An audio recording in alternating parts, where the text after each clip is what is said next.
The moment flight attendant Brenda Walsh's hand struck 8-year-old Leo Vance's cheek, the entire first-class cabin of Azure Wings Flight 724 froze. Nobody moved.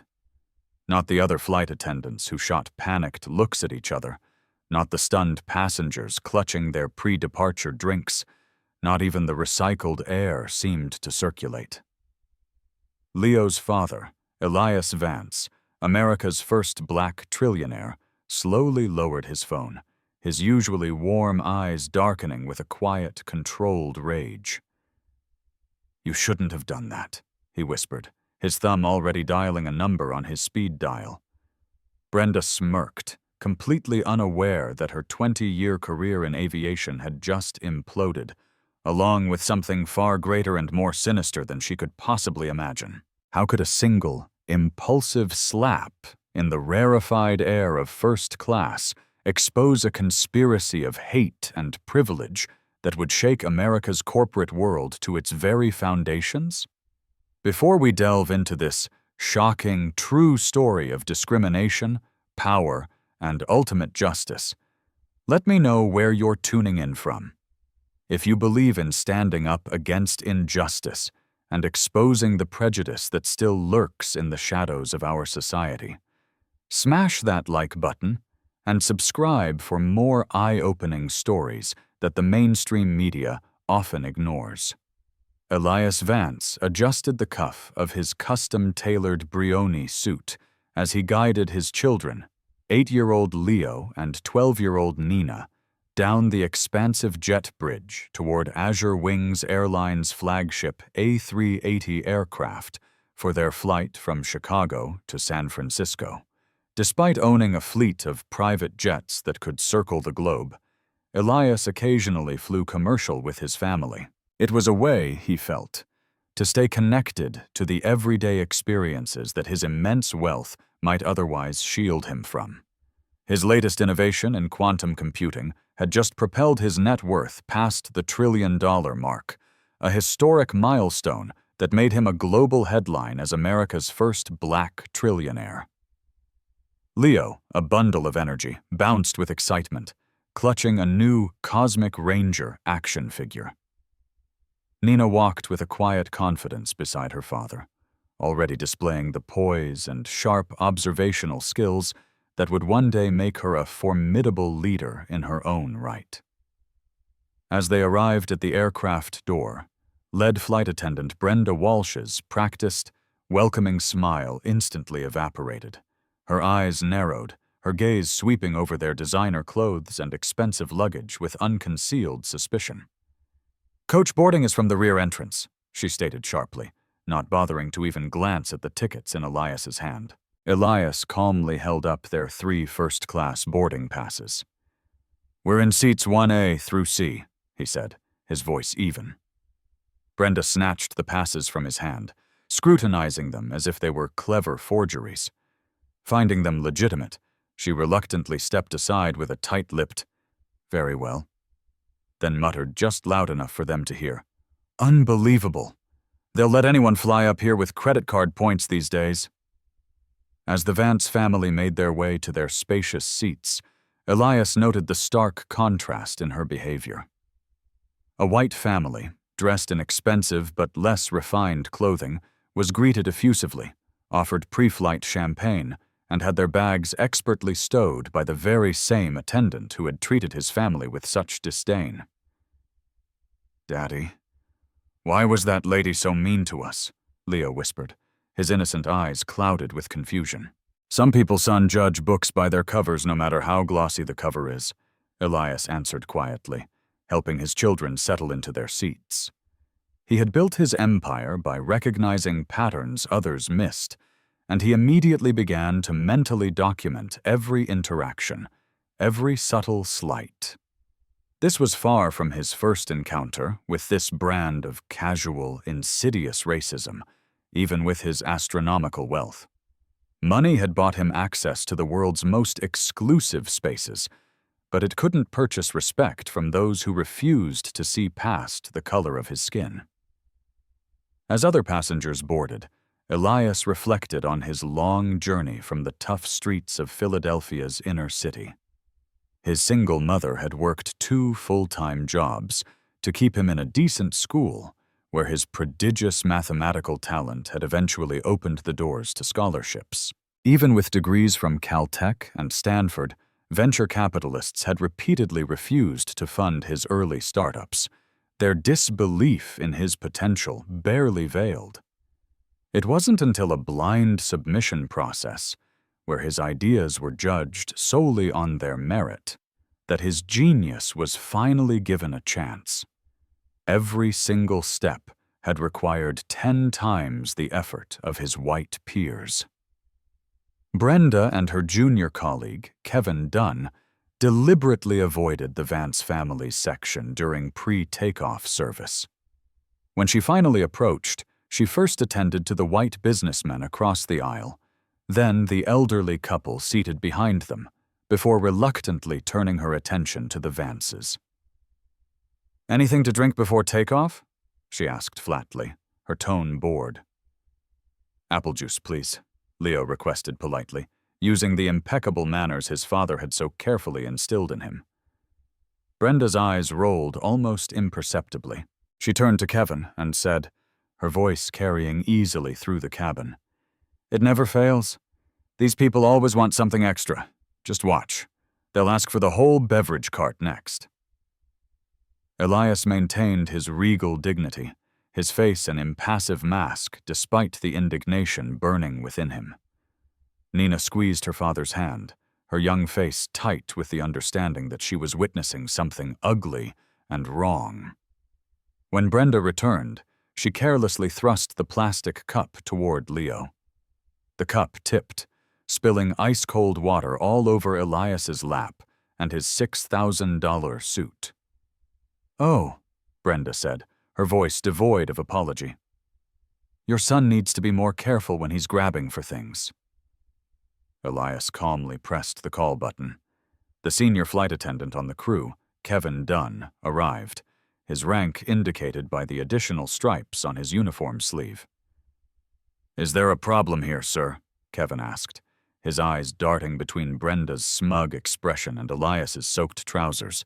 "Your colleague here deliberately spilled water on me, and then proceeded to blame my 8-year-old son for her carelessness," Elias explained in a low, even tone. Kevin's face hardened. "Sir, I'm quite sure it was an accident. These things can happen during pre-flight preparations." "We're still at the gate. The plane hasn't moved an inch," Nina pointed out, her voice clear and firm. Kevin's eyes narrowed, a flash of irritation showing that he disliked being corrected by a child. "I can assure you that none of our highly trained staff would intentionally do such a thing. Perhaps you're just being a little oversensitive." The implication was clear, hanging thick and toxic in the air. Elias immediately recognized the unified front forming against his family. He'd seen it countless times in boardrooms and at country clubs before his success became so immense that it could no longer be ignored or dismissed.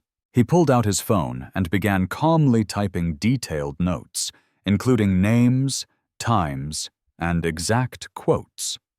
This subtle action caused both flight attendants to exchange a nervous glance before they retreated to the galley. As the aircraft finally pushed back from the gate, Elias watched Brenda and Kevin laughing with their colleagues, gesturing dismissively toward his family. He knew from decades of experience that this flight was going to be difficult, but he had no idea just how profoundly it would alter the course of all their lives in the next few hours. As the plane climbed through a patch of choppy air, little Leo Vance whimpered, his small hands pressed against his ears to block the discomfort. Elias knew his son's sensitivity to pressure changes well. This wasn't a display of temper, but genuine pain from eustachian tube dysfunction, a condition their pediatrician had diagnosed. He reached into his carry-on for the specially prescribed eardrops, but before he could administer them, Brenda's sharp voice cut through the cabin noise like a shard of glass. "That child needs to quiet down immediately," she announced loudly, directing her comment to no one in particular, but for everyone to hear. "This is first class, not a daycare center." Elias's gaze drifted across the aisle, where a white family's toddler was crying much more loudly. Brenda was already there, cooing sympathetically, offering the parents a warm towel and a lollipop to help with the child's ear pressure. The contrast could not have been more stark, or more publicly demonstrated. Have you ever witnessed a person of authority treating two different people in a wildly different manner based solely on their appearance? What goes through your mind when you see such a blatant double standard? Comment. Equality. If you believe everyone deserves to be treated with dignity, regardless of their race or background. And if you're finding this story as infuriating as it is important, show your support by hitting that like button and subscribing for more stories that expose the injustices that need to be brought into the light. Nina, wise beyond her 12 years, unbuckled her seatbelt and stood up, addressing Brenda with polite firmness. "Excuse me, ma'am. My brother has a medical condition. He's not trying to be disruptive." Brenda's face twisted into a mask of rage at being challenged by a child, especially a black child, in what she clearly viewed as her sovereign domain. She placed her hand firmly on Nina's shoulder and shoved her roughly back down into her seat. "Your kind needs to learn some respect and stay in your place," she hissed, her voice low enough that only the Vance family could hear. "If you people can't control your children, you shouldn't bring them into spaces meant for adults." Elias felt his heart pound with a fury he kept tightly leashed as he witnessed his daughter being assaulted. He subtly adjusted the position of his phone, angling it to discreetly record the escalating confrontation while he pulled both of his children close to comfort them. Several nearby passengers had noticed the commotion, but most of them studiously avoided eye contact, their complicit silence a phenomenon he'd encountered his entire life. However, one passenger, an elderly white woman seated a row behind them named Eleanor Parsons, a retired school teacher, cleared her throat loudly. "Young lady," Eleanor addressed Brenda, her voice trembling slightly but firm. "Your behavior toward those children is utterly appalling. I would like your name and I want to speak to your supervisor at once." Brenda's professional mask slipped away entirely. She turned on Eleanor, her eyes flashing. "Ma'am, since you want to get involved in matters that are none of your business, you will now be the last person in this cabin I serve." The threat was clear and had the intended chilling effect, expanding the circle of her targeted mistreatment. Elias gave Eleanor a nod of profound appreciation. She responded with a knowing look that communicated volumes, a silent acknowledgement between strangers who recognized injustice and the moral imperative to speak out against it. As the seatbelt sign switched off, Leo whispered urgently to his father that he desperately needed to use the lavatory. Elias pressed the call button. Brenda ignored it for nearly 10 minutes before she finally stomped over. "Yes?" she demanded impatiently. "My son needs to use the restroom," Elias explained calmly. Brenda gestured dismissively to the illuminated signs overhead. "The captain has warned of potential turbulence. He'll just have to wait." Not 30 seconds later, a white boy of approximately Leo's age got up from his seat and headed for the bathroom. Brenda smiled warmly at him as he passed. The boy's father hadn't even bothered to ask for permission. What would you do in this situation? Witnessing such a blatant, racially motivated double standard is infuriating. Would you speak up and risk becoming a target like Eleanor, or would you remain silent like most of the other passengers? And what do you think is about to happen that will ultimately lead to an entire flight crew being fired? Stay tuned, because the tension is about to reach a shocking breaking point. Elias Vance stood up. His imposing 6'3" frame instantly commanded attention without him needing to raise his voice. "My son will be using the restroom now, just as that child is. I will also require your full name and your employee ID number. Brenda's face flushed a deep, blotchy red. Are you threatening me, sir? I am documenting a clear pattern of discriminatory and hostile behavior, Elias replied evenly, helping a relieved Leo out of his seat. There is a significant difference. As Leo made his way to the lavatory, Brenda pulled out her own phone.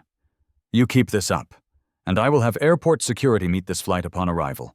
We have a zero-tolerance policy for disruptive passengers, regardless of who they think they are. The threat hung in the air as Elias guided Leo past her. He had built a global empire by knowing precisely when to fight and when to strategize. At this moment, he was doing both simultaneously, methodically gathering evidence while protecting his children. Brenda Walsh had no idea that she wasn't just dealing with any wealthy passenger. She was confronting the man whose strategic genius had revolutionized 3 separate industries and shattered barriers previously thought to be unbreakable. What she also couldn't know was just how catastrophically her next actions would alter the trajectory of everyone on board. 2 hours into the transcontinental flight from Chicago to San Francisco, the first-class cabin filled with the rich aroma of seared filet mignon and truffle risotto as the meal service commenced. Passengers in the forward rows received their meticulously plated lunches on fine china, complete with proper silverware, a signature of Azure Wing's premium service. Brenda moved methodically through the cabin, her service practiced and efficient, until she reached the Vance family's row. We're out of the beef option, she announced flatly.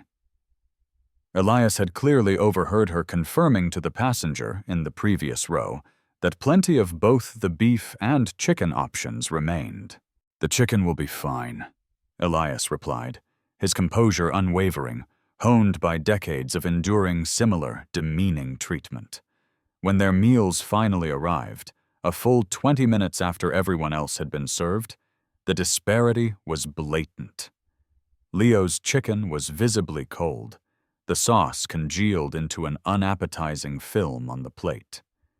Nina's vegetarian pasta was missing several key ingredients that the identical meal served to the passenger across the aisle clearly included. Elias's own plate looked as though the food had been deliberately slopped onto it, though he knew that would be impossible to prove. Leo looked down at his unappetizing plate, then at the dessert cart making its way down the aisle, laden with glistening slices of chocolate fudge cake. His disappointment was palpable, but he had been raised by his father to speak up politely when something was wrong. "Excuse me," Leo said in his small, polite voice as Brenda passed by with the dessert cart. "I think I might be missing my dessert." Brenda spun around, her face instantly hardening into a contemptuous sneer. "There is no dessert included with the children's meal." "But that other kid got cake," Leo pointed out, his small finger gesturing toward the other child in the cabin, who was happily devouring a large slice. "Are you calling me a liar?"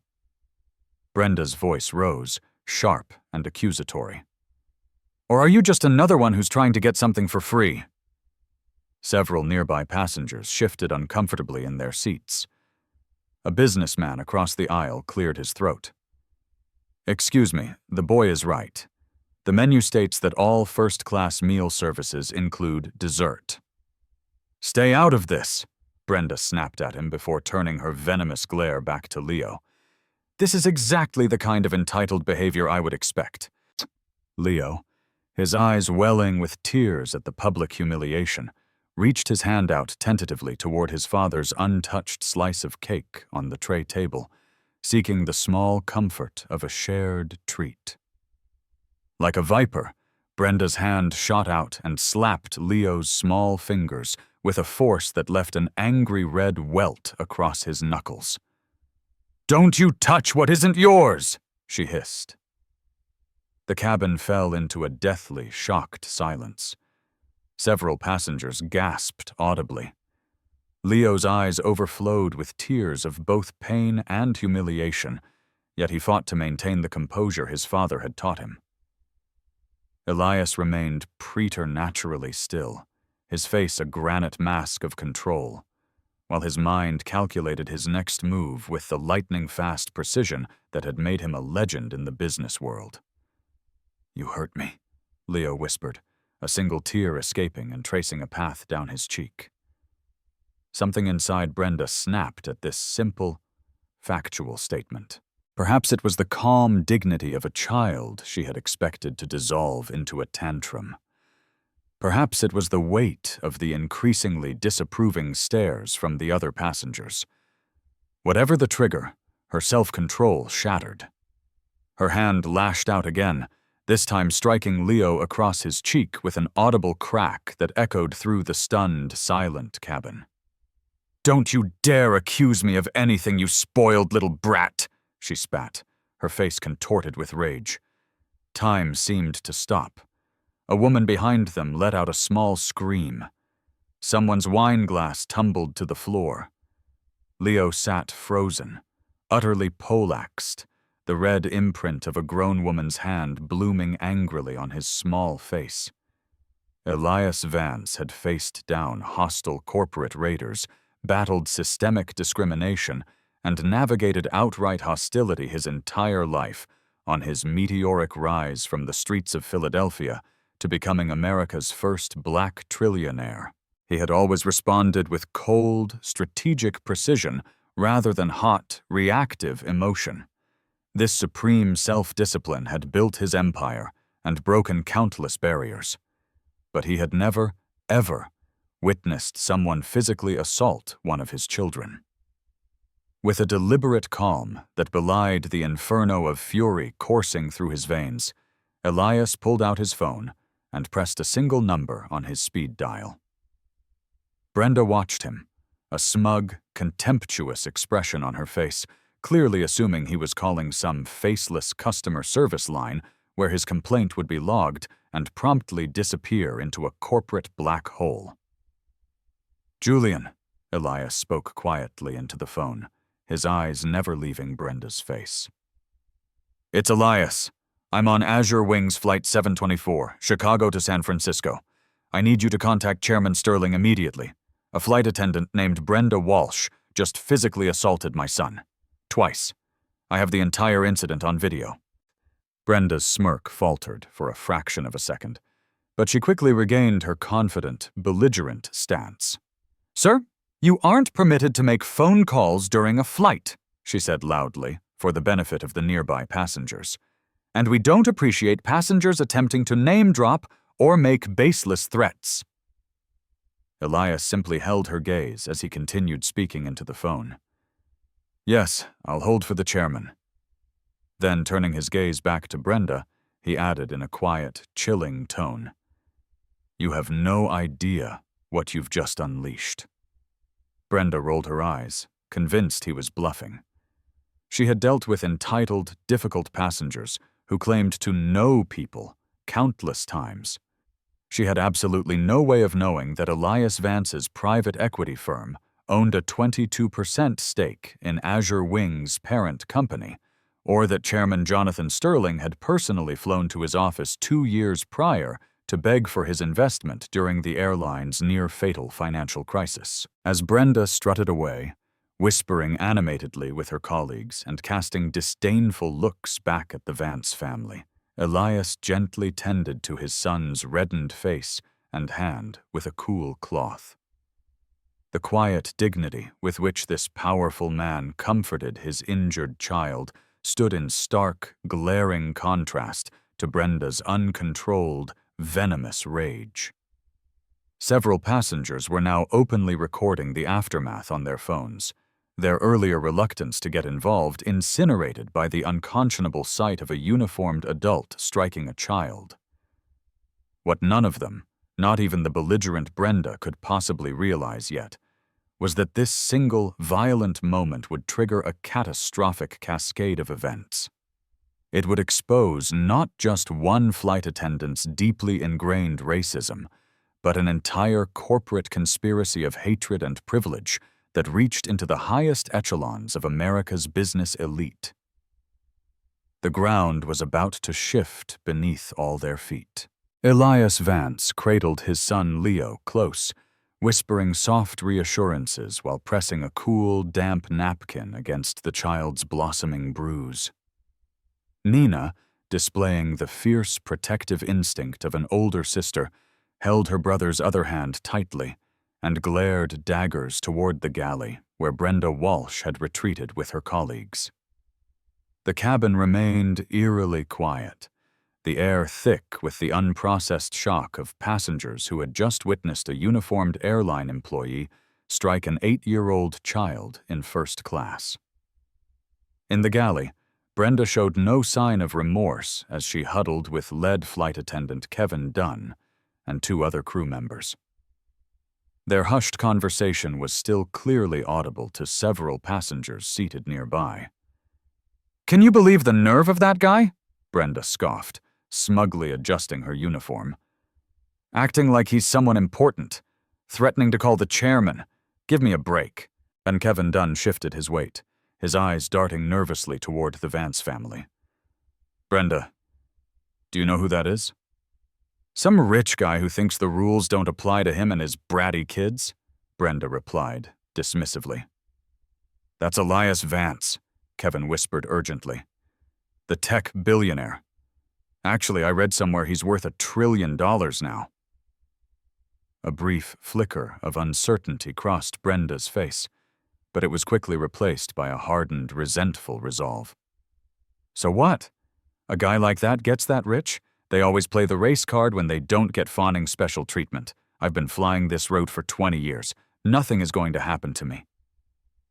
Back in his seat, Elias continued his phone conversation, his voice a paradigm of calm, measured control despite the circumstances.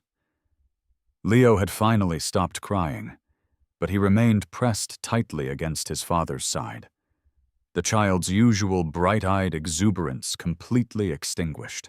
Nearby, passengers oscillated between pretending to mind their own business and casting sympathetic, concerned glances toward the family.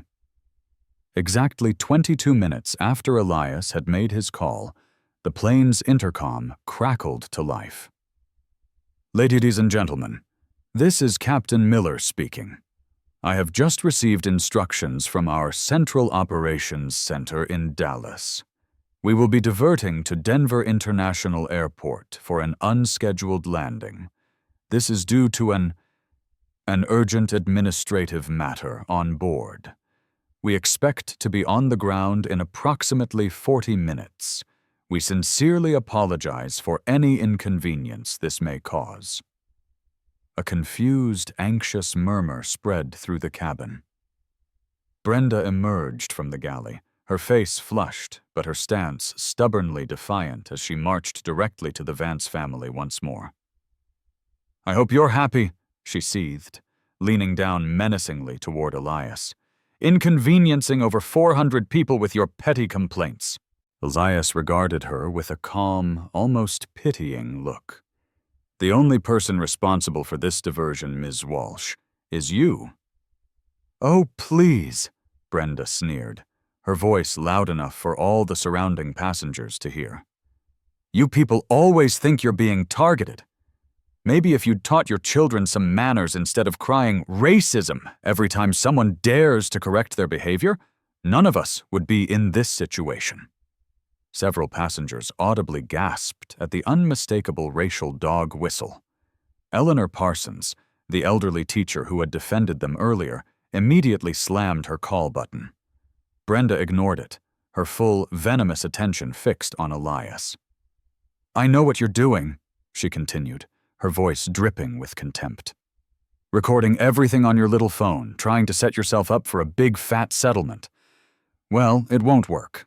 I have rights too, and I'm documenting your disruptive and threatening behavior." Elias remained stone-faced, still holding the phone to his ear, though not speaking. Brenda, in her hubris, misinterpreted his silence as submission, or perhaps even fear. "Hand over that phone," she demanded suddenly. "It is against airline policy and federal aviation regulations to record crew members." "No, it isn't," came a firm voice from across the aisle. It was a middle-aged man who identified himself as an aviation attorney. "Passengers are absolutely permitted to record their own experiences on an aircraft, including any and all interactions with the flight crew." Brenda's face contorted with pure rage at this public contradiction. "I wasn't talking to you," she snapped, before turning her glare back to Elias. "The phone. Now." Elias finally lowered his phone an inch. "I'm currently speaking with Chairman Sterling of Azure Wings and Mr. Davies, your CEO. They're both on the line and have been listening to this entire interaction for the last several minutes. Would you perhaps like to have a word with them?" Brenda actually laughed, a harsh, derisive sound. "Right, and I've got the Pope on line too. Your bluffs don't scare me." As if on cue, every single one of the crew phones in the galley began to ring simultaneously with an urgent, shrieking tone. A stunned Kevin Dunn reluctantly answered one, his face draining of all color as he listened to the voice on the other end. He gestured frantically, with Worcester's panicked eyes, for Brenda to join him. "What is it?" she demanded as she approached. It's the chief operating officer," Kevin whispered, his hand shaking as he held the phone out to her. "For you. Specifically." The smug, defiant expression finally shattered on Brenda Walsh's face. It was replaced for a fleeting moment by raw uncertainty before hardening back into defiance. She snatched the phone from Kevin's hand and listened for a few seconds before responding loudly. "That's not what happened at all. They're lying. That child was disruptive and aggressive and I simply—" She stopped, listening again, her knuckles turning white as she gripped the phone. "But you can't just— Don't I even get a chance to— Hello? Hello?" The Denver skyline came into view as the massive aircraft began its descent. Brenda stormed back to the Vance family, all professional composure completely gone. "You think you've won this? But you have no idea who you're messing with," she hissed at Elias. "I have friends. Very powerful friends." Elias finally broke his calm, strategic silence.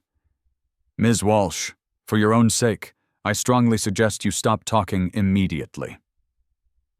As the plane touched down at Denver International, passengers peered out the windows, startled to see a veritable welcoming committee waiting on the tarmac. It wasn't the usual ground crew. It was a line of people in expensive suits, clearly airline executives, accompanied by a half-dozen uniformed airport security officers. What do you think those powerful friends Brenda mentioned are capable of? This swift action by the airline seems like a win. But is it just damage control? Or the beginning of real accountability? Have you ever witnessed a workplace drama unfold so publicly? Share your thoughts in the comments below. If you believe that corporations must be held accountable for the actions of their employees, hit that like button. Brenda maintained her misplaced confidence right up until the jet bridge connected and the aircraft door swung open. A woman in an impeccable business suit with an Azure Wings executive badge stepped aboard. Brenda stepped forward with a victorious smile. "Thank goodness you're here. This passenger," she said, pointing a finger at Elias, "has been harassing me, making false accusations and threatening the crew. I need him removed from this flight immediately." The executive, Camilla Rossi, didn't even glance at Elias. She addressed the pilot. "Captain Miller, I'm Camilla Rossi, Vice President of In-Flight Services.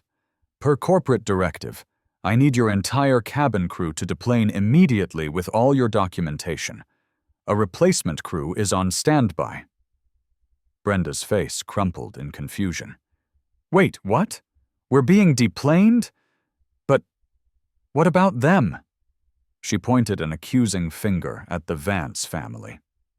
"Ms. Walsh, along with Mr. Dunn and the rest of this first-class cabin crew, are being removed from duty, effective immediately, pending a full investigation," Ms. Rossi announced, her voice clear and loud enough for every passenger in the front cabin to hear. "Airport security will escort you to the administrative offices." As two security officers stepped forward, Brenda's professional facade completely disintegrated. "This is ridiculous. They're lying. This is all because he's rich and he's black. This is reverse racism. It's reverse racism." Passengers watched in stunned silence as Brenda was escorted off the aircraft, still shrieking her baseless accusations. Kevin and the other crew members followed quietly, their faces ashen with the sudden, catastrophic end of their careers.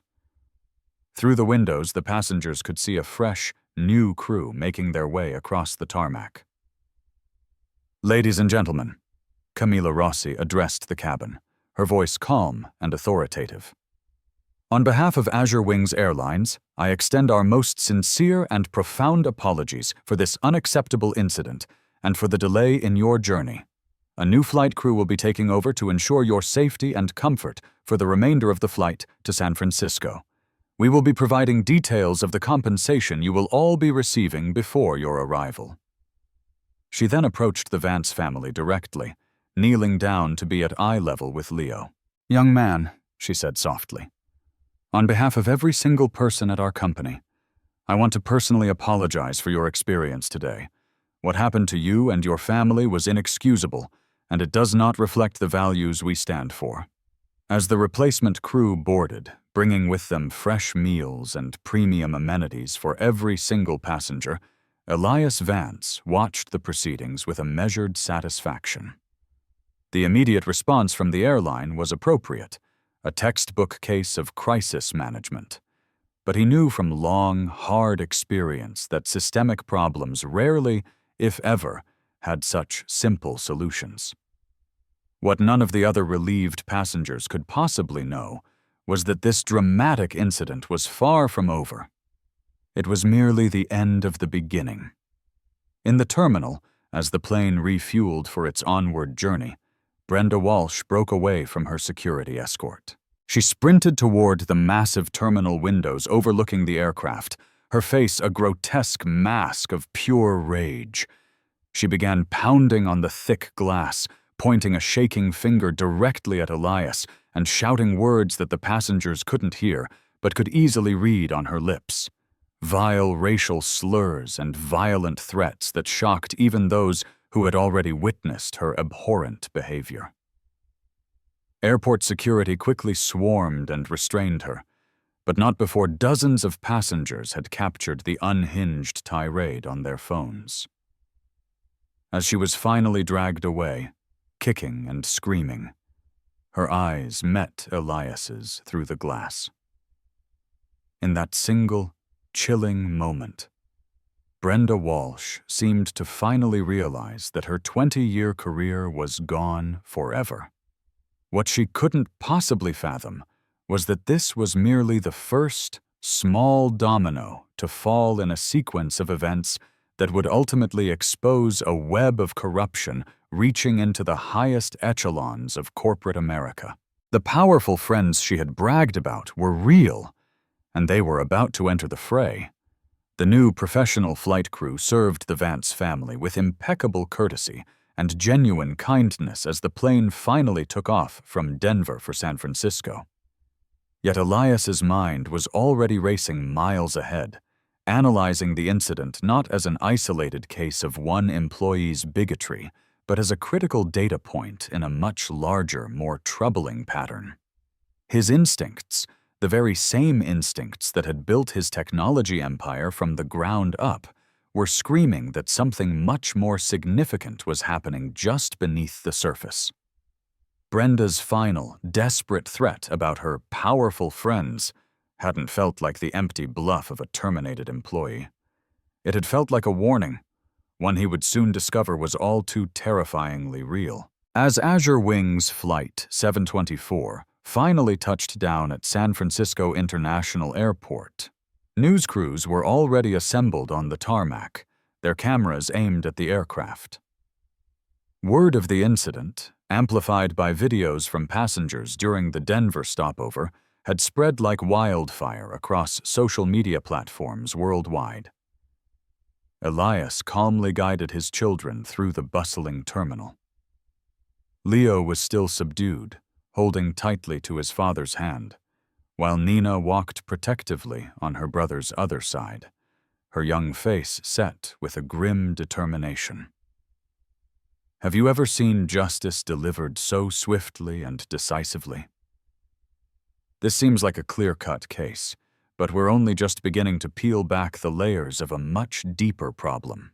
Comment: accountability. If you believe companies should always take immediate action against employees who engage in discriminatory behavior. If you think more organizations need to take a firm stand against racism and abuse, hit that like button and subscribe to our channel to see how this powerful story of consequence and corruption unfolds. Mr. Vance, can we get a statement about the racist flight attendant? Reporters shouted as the family approached the exit where their security detail was waiting. Elias paused and raised a hand politely. My children and my family have been through more than enough today. I have no comment at this time, except to say this: actions always have consequences. His dignified, measured response, captured by dozens of cameras, would become the defining soundbite of the rapidly unfolding story. As the Vances slipped into a waiting armored limousine, the scene unfolding at another part of the airport was dramatically different.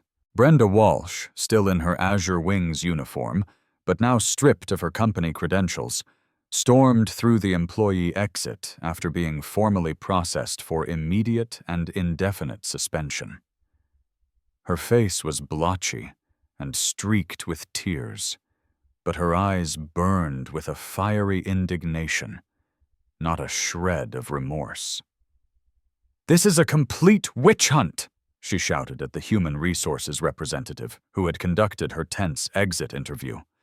20 years of perfect, unblemished service records, and I get suspended because some rich guy cries racism?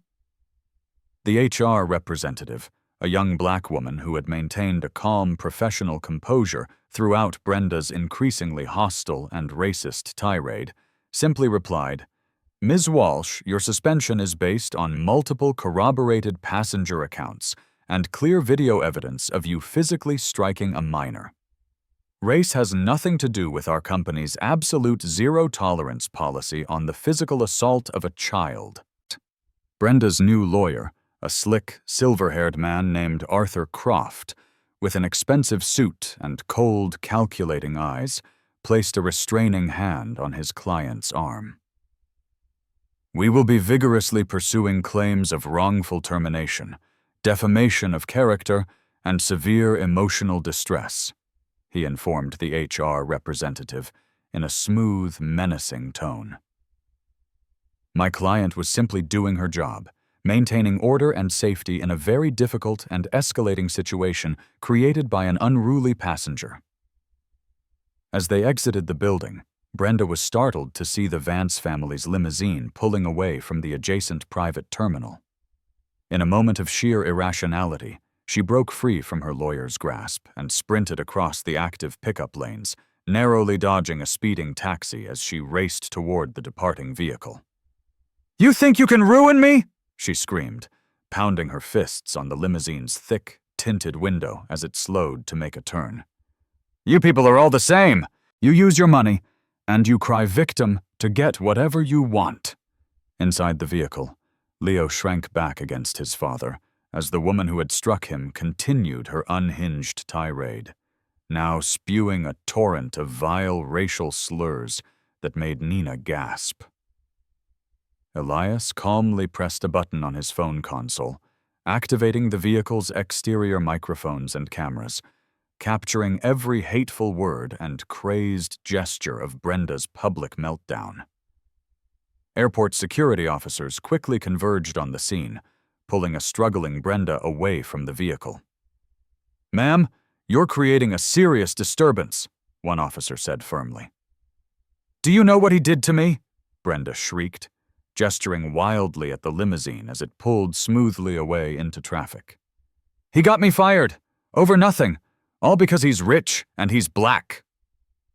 The security officers exchanged a weary glance as Brenda continued her venomous rant, now incorporating even more explicit and shocking racial language. Dozens of bystanders had their phones out, recording the entire ugly scene. Arthur Croft finally caught up, a look of utter horror on his face at his client's self-destructive public spectacle. "Brenda, stop talking immediately!" he hissed, trying to guide her away from the rapidly growing crowd. But the damage was irreparable. By nightfall, Brenda Walsh's racist airport meltdown would be the #1 trending topic on every social media platform worldwide. The footage had garnered millions of views, with thousands of comments from a global audience condemning her explicitly hateful language. The carefully crafted press statement her lawyer had prepared, which painted her as a victim of a misunderstanding and an overreaction, was rendered completely and utterly ineffective by the raw, unvarnished video of her true attitudes. At the Dallas headquarters of Azure Wings, an emergency board meeting was convened late into the night. The company's CEO, Mark Davies, looked pale and grim as he addressed the assembled executives. "The videos are everywhere," he reported, his voice heavy. "We've already issued a statement confirming the immediate termination of Brenda Walsh, and we're firing the entire crew that stood by and failed to intervene when she assaulted that child." "Isn't that a bit excessive?" asked one nervous board member. "The other crew members didn't actually do anything." "That's precisely the problem," Davies responded, his voice steely. "They witnessed a child being racially abused, taunted, and then physically assaulted by their colleague, and they did nothing. That is not who we are as a company." What Davies didn't share with the rest of the board was the content of his earlier, terse phone call with Elias Vance. Vance's investment firm controlled enough Azure Wings stock to either save the airline or send it into a death spiral. Vance hadn't made a single threat or demand. Instead, he had simply asked one ice-cold question. Does Azure Wings Airlines now consider child abuse and overt racism to be a part of its official brand identity? By morning, Azure Wings had released a new, much stronger statement confirming the termination of not just Brenda Walsh, but the entire first-class cabin crew of Flight 724. The company announced a comprehensive, top-to-bottom review of its anti-discrimination and de-escalation training protocols and pledged absolute zero tolerance for any form of discriminatory behavior. The statement made headlines across every major news outlet, with most commentators praising the company's swift and decisive response. What none of them knew was that Elias Vance had already instructed his team to begin a quiet, systematic review of every single contract his vast business empire, a portfolio worth over $200 million annually in corporate travel alone, had with Azure Wings and its various parent and subsidiary companies. As the Vance family arrived at their magnificent estate in Bel Air, Elias's phone rang with an update from his chief of staff. "Sir, the contracts with Azure are being reviewed. We'll begin reevaluating our entire travel portfolio as planned," his chief of staff reported. "But there's something else you should know. We're seeing a highly organized social media campaign that's starting to form around Brenda Walsh. It doesn't look organic. The messaging is too coordinated." Elias thanked him and hung up, gazing thoughtfully at his children, who were finally beginning to relax in the safety of their home theater, the day's traumatic events momentarily forgotten as they lost themselves in the vibrant world of an animated film. He had hoped this would be a simple, albeit ugly, case of accountability for one person's reprehensible actions, but his finely honed instincts were telling him it was about to become something much more complex, and far, far more dangerous. What do you think is going to happen next? Will Brenda Walsh accept her termination and fade away? Or is this just the opening shot in a much bigger battle? And who could possibly be behind a coordinated social media campaign supporting someone who was caught on video assaulting a child and screaming racial slurs? The real conspiracy is just beginning to unfold. By the following morning, the hashtag #AzureWingsRacism had become the top trending topic across all global social media platforms. The various video clips, Brenda Walsh slapping Leo Vance, her racist tirade in the cabin, and her unhinged meltdown at the airport, had been viewed over 50 million times. Public opinion seemed overwhelmingly, almost universally, against the former flight attendant, with the vast majority of commenters expressing shock and disgust that such blatant racism and violence could occur in the year 2025. But by mid-afternoon, a sophisticated and well-funded counter-narrative began to emerge. A professionally coiffed and conservatively dressed Brenda Walsh appeared on a popular national morning news program, tears streaming down her face as she told a dramatically different and entirely fabricated version of events. "I have devoted my entire life to customer service and safety," she sobbed, dabbing at her dry eyes with a tissue provided by the host. What the edited videos they are showing you don't reveal is how dangerously disruptive that child was being throughout the flight. He was running in the aisles during turbulence, throwing food, endangering the other passengers. The interviewer, a man known for his sympathetic approach to controversial figures, nodded encouragingly.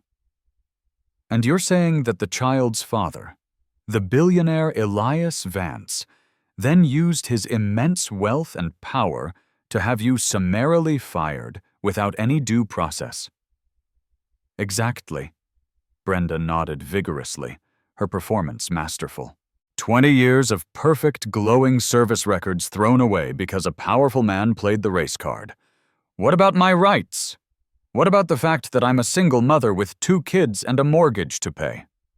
No mention was made of the multiple unedited videos that clearly showed Leo Vance seated quietly when Brenda struck him. No mention was made of her vile, racist tirade at the airport. Instead, the television segment featured carefully selected, heartwarming photos of Brenda volunteering at a local animal shelter and a glowing, pre-recorded testimonial from a former colleague who praised her unflappable professionalism. Within hours of the interview airing, a new hashtag began to trend: #StandWithBrenda. The entire online conversation shifted dramatically. Thousands of newly created social media accounts began sharing near-identical messages about the dangers of reverse racism, woke mobs, and cancel culture gone too far. An online fundraiser set up for Brenda's legal defense miraculously collected over $100,000 in its first day at the Dallas headquarters of Azure Wings. CEO Mark Davies stared grimly at the social media analytics displayed on the massive screen in his office. "This is a coordinated professional campaign," he told his crisis management team. "These are not organic reactions. This is an organized attack." His private line rang with a number he recognized immediately. It was Elias Vance. "I assume you're seeing what I'm seeing," Elias said without preamble when Davies answered. "Yes. And just so you know, Elias, we're not backing down from our decision. The videos speak for themselves." "It's bigger than your airline now, Mark," Elias replied, his voice calm but firm. "My security team has already identified bot networks and sock puppet accounts amplifying her message. Someone with very significant resources is backing her." As Elias spoke, his personal assistant discreetly alerted him to a breaking news story. Vance Innovations had just lost a $50 million government contract for cloud services that had been all but finalized the previous week. The official reason cited was a sudden administrative reconsideration, but the timing was too perfect to be a coincidence. Meanwhile, at the exclusive Crestview Preparatory School in San Francisco, Leo Vance had returned to his third-grade class. Elias had personally notified the school's administration about the flight incident, expecting them to provide additional support for his clearly traumatized son. Instead, the headmaster, Dr. Albright, seemed strangely distant and non-committal during their phone call, offering only the most perfunctory expressions of concern. Elias now understood why. His phone buzzed with a text from Nina, who was in her 7th-grade classroom across campus. It read, "Dad, you need to come to the school. Right now. The parents are saying horrible things to Leo." Elias arrived at Crestview Prep to find his son sitting alone in the headmaster's office, tears streaming silently down his small face. Dr. Albright looked deeply uncomfortable, but not particularly sympathetic. "Mr. Vance," he began, "there seems to be some disagreement among our parent community regarding the incident on your flight." "Disagreement?" Elias echoed, his voice dangerously quiet. "My 8-year-old son was physically assaulted by an airline employee. There is clear, undeniable video evidence." Dr. Albright shifted in his expensive leather chair. "Several of our most prominent families who are major benefactors to this institution, believe the media coverage has been unfair to Ms. Walsh. They feel your family's influence and wealth have distorted the true story." "They're calling Leo a liar," Nina interjected, having just entered the office, her eyes flashing with fury. "They're saying that Dad only got to where he is by playing the race card, and that Leo probably deserved it." "Young lady, that's not precisely what—" Dr. Albright began, his tone condescending. "It's exactly what Clarissa Sterling's mother said," Nina countered, her voice rising. "Right in the middle of the hallway, loud enough for everyone to hear." Elias's calm exterior masked the chilling realization that what he was facing extended far beyond one flight attendant's bigotry.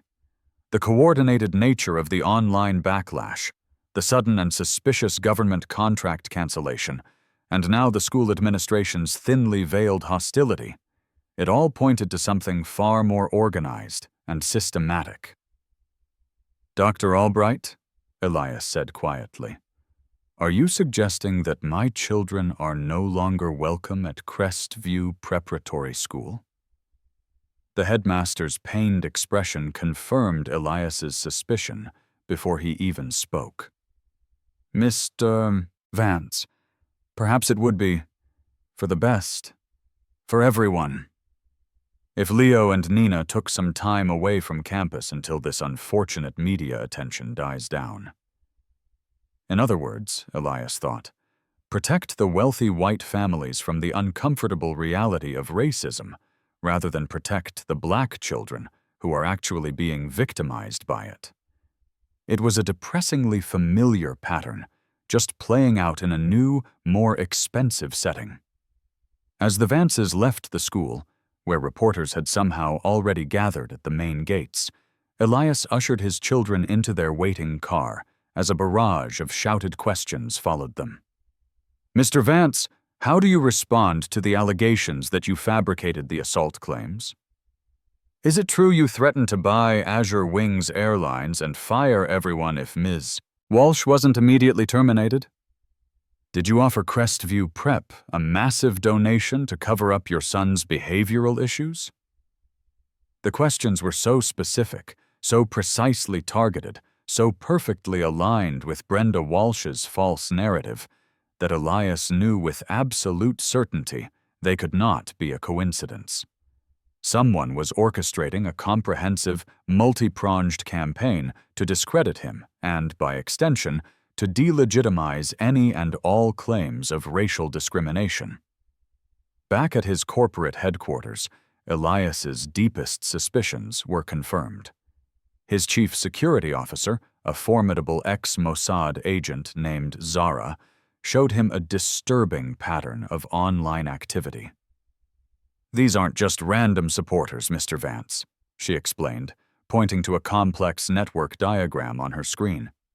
"Brenda Walsh's social media campaign and her legal fund are being amplified and funded by accounts directly linked to 3 major corporations that compete directly with your companies. One name in particular keeps showing up. Arthur Croft's law firm, Croft & Associates, which is representing Brenda Walsh, is simultaneously representing all 3 of those corporations in various legal matters." The coincidence seemed too perfect to be random. "There's more," Zara continued. "Arthur Croft has deep, though deliberately obscured, connections to several extremist groups that have been classified as domestic hate organizations. He's spoken at their private events and represented their leaders pro bono in so-called free speech cases." The pieces were beginning to lock together, forming a picture far more sinister and disturbing than a simple case of one flight attendant's racial bias. Just then, Elias's phone buzzed with a news alert.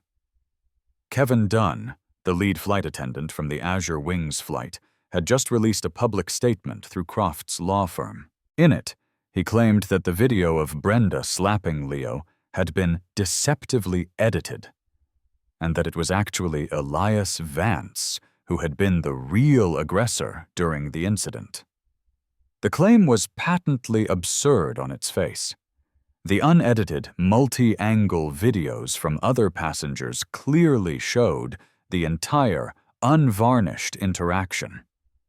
But Elias knew from bitter experience that in the face of a well-funded, coordinated disinformation campaign, the truth alone wasn't always enough to win. As he contemplated his next moves, Elias received another alert. 3 more major contracts with his companies, totaling nearly $100 million, had been mysteriously delayed or canceled by his corporate partners. The message was becoming brutally clear. This wasn't just about defending Brenda Walsh anymore. It was about making a public example of Elias Vance. It was about showing the world that even a black trillionaire could not, and would not, be allowed to challenge certain established power structures without facing devastating consequences. What these unseen forces didn't understand, however, was that Elias Vance hadn't built his empire by backing down from challenges.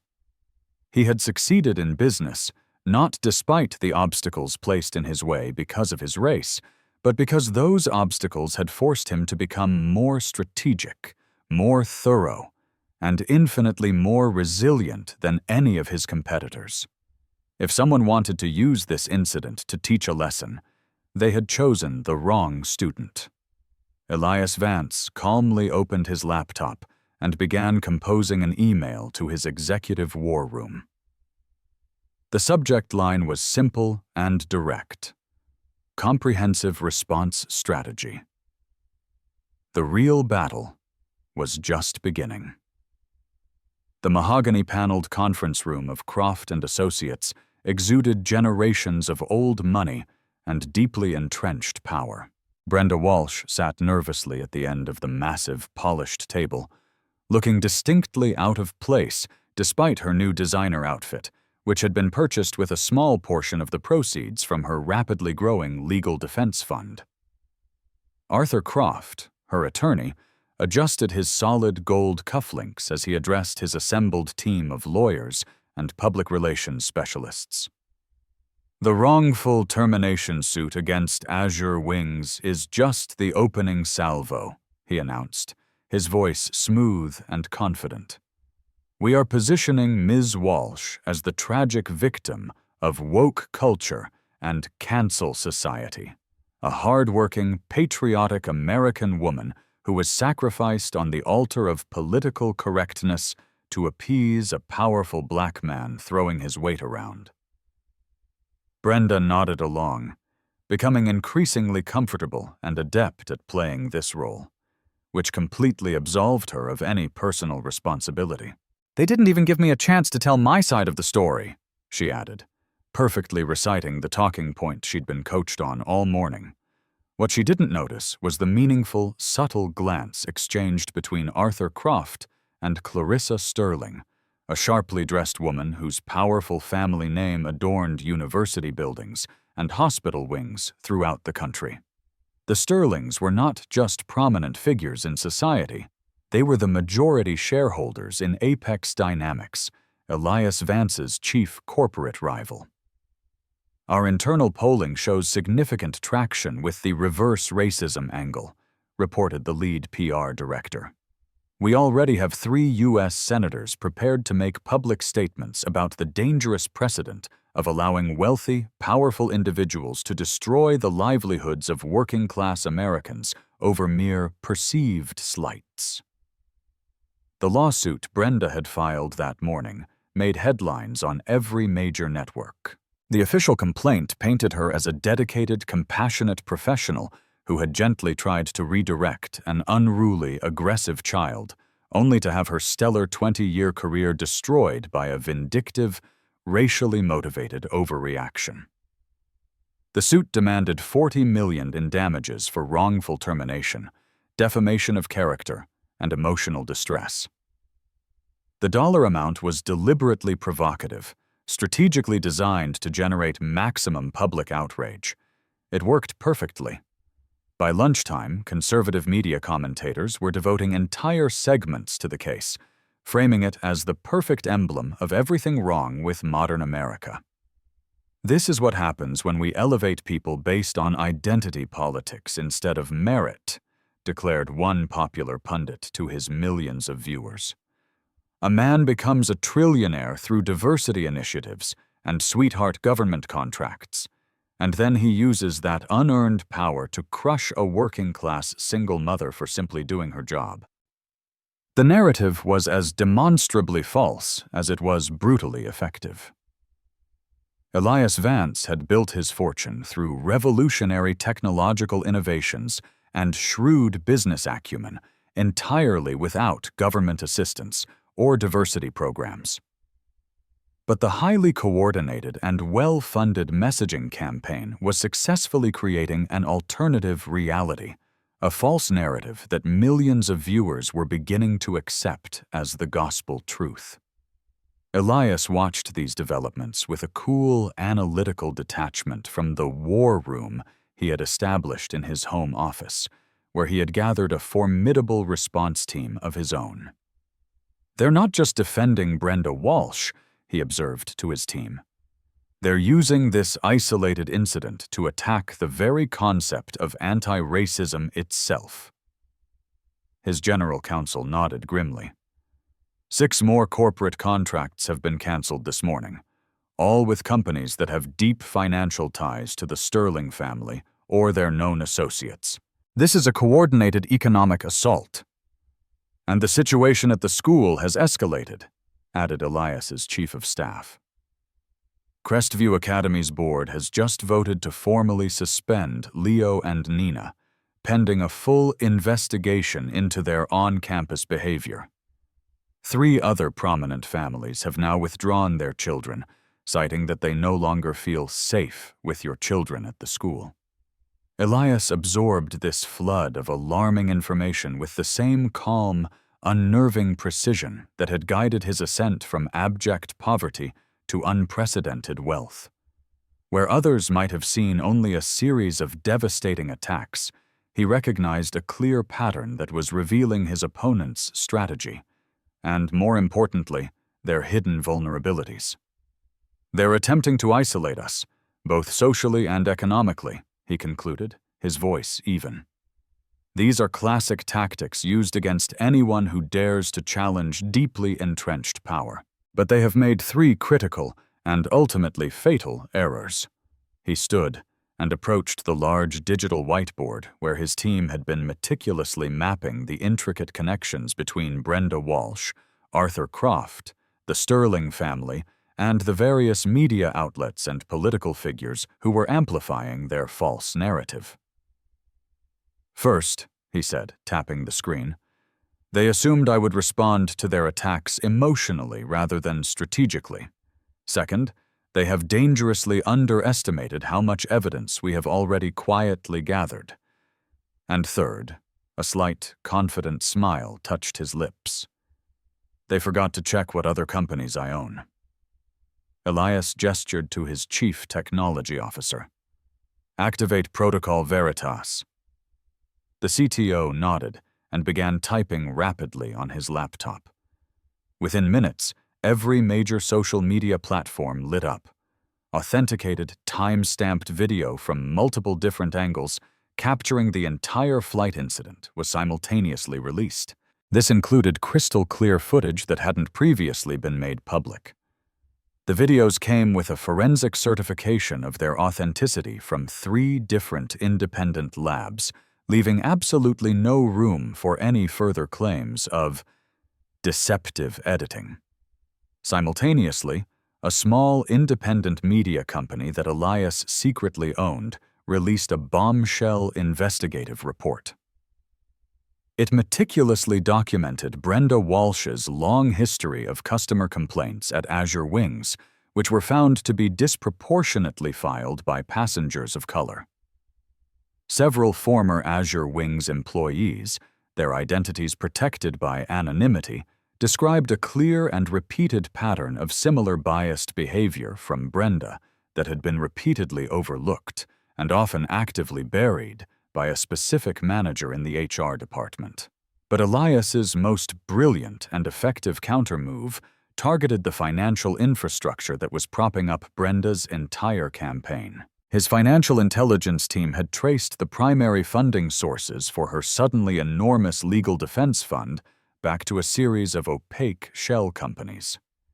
These companies were, in turn, ultimately controlled by the Sterling family and their close business associates.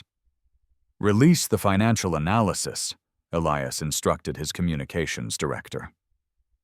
Within hours, detailed, easy-to-understand reports appeared across dozens of reputable financial news outlets, with headlines like, "Flight Attendants' Grassroots Support Revealed as AstroTurf Campaign Funded by Tech Rivals Family." The articles meticulously documented how the very same corporate entities that were bankrolling Brenda Walsh's defense were also the ones systematically canceling contracts with Vance Innovations and its subsidiary companies. The coordinated nature of these stunning revelations shifted the public narrative dramatically and irrevocably. What had been cleverly portrayed as a simple employment dispute was now being exposed as a sophisticated, cynical attempt by powerful, entrenched interests to weaponize racism for corporate gain. Brenda Walsh, watching her smartphone notifications explode with this new wave of devastating coverage, turned pale. "They're saying I'm just a pawn," she stammered to Arthur Croft during an emergency phone call.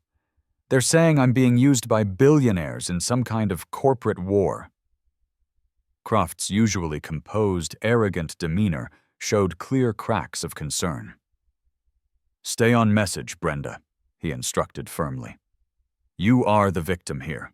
Remember that. Vance is just trying to distract from his own abuse of power." But the damage control was already failing. The next morning, an anonymous source leaked a series of emails between Arthur Croft and Clarissa Sterling. In them, they discussed the urgent need to make an example of Vance and to put him back in his place after he had clearly forgotten who really runs things in this country. The racial undertones were unmistakable and sickening. The public and political backlash was swift and brutal.